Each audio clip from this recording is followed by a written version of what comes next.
చూడండి మా గార్డెన్లో చెరుక్కర్లు ఎంత బాగా వచ్చాయో. ఇప్పటికే మబ్బు వేస్తుందండి.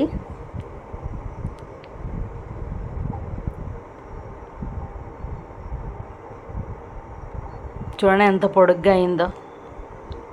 చూడండి ఎంత బాగా చెరుకు చెట్లు ఉంటాయో అవన్నీ చెరుక్కర్లు. ఇప్పుడే జస్ట్గా అండి ఇక్కడ నుండి మనకి గాలి వచ్చింది, టక్కుమని ఇరిగిపోయింది అంతేగండి.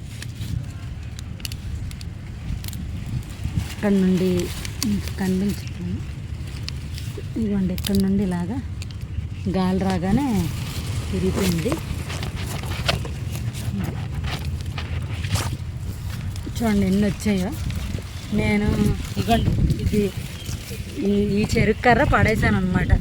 దీనిలో చివరిని ఇలా ఉంటాయి కదా, అక్కడ నుండి ఇవన్నీ వచ్చాయి. ఇది ఇలాగ డొల్లలాగా అయిపోయింది, చూస్తున్నారా? ఇందులో నుంచి మనకి ఇక్కడ ఉంటాయి కదా ఇలాగా.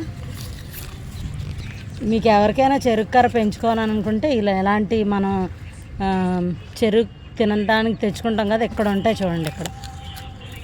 ఇక్కడ ఇలాగా చిన్న రూట్ బడ్స్లా ఉంటాయి. ఈ బడ్స్ లాంటి ఇలాగ ఈ బడ్స్ ఉన్న చోటున మనం ఇలాగ మట్టిలో పెట్టి దాని మీద మట్టి కప్పితే ఈ విధంగా మనకి చెరుకర్రలు వస్తాయి. చూడండి ఇప్పుడు ఎన్ని చెరుకర్రలు వచ్చాయి మాకు.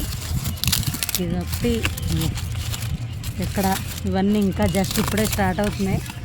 ఇవన్నీ చాలా పెద్ద పెద్దవి అవుతాయి అన్నమాట. ఇవన్నీ వచ్చాయి. ఒక్కటి వేసుకుంటే ఇన్ని వచ్చాయి దాని నుండి. మీరు కూడా ట్రై చేయండి. వెరీ నైస్, బ్యూటిఫుల్, చాలా బాగుంటుంది కూడా. గార్డెన్లో కూడా చాలా బాగుంటాయి. కట్టించుకున్నాం కదా, ఈ తొట్టులో ఇక్కడ వేసాం అనమాట. వేసరికి ఇలా ఎక్కువ వాటర్ అయితే కావాలండి చెరుకు చెట్లకి.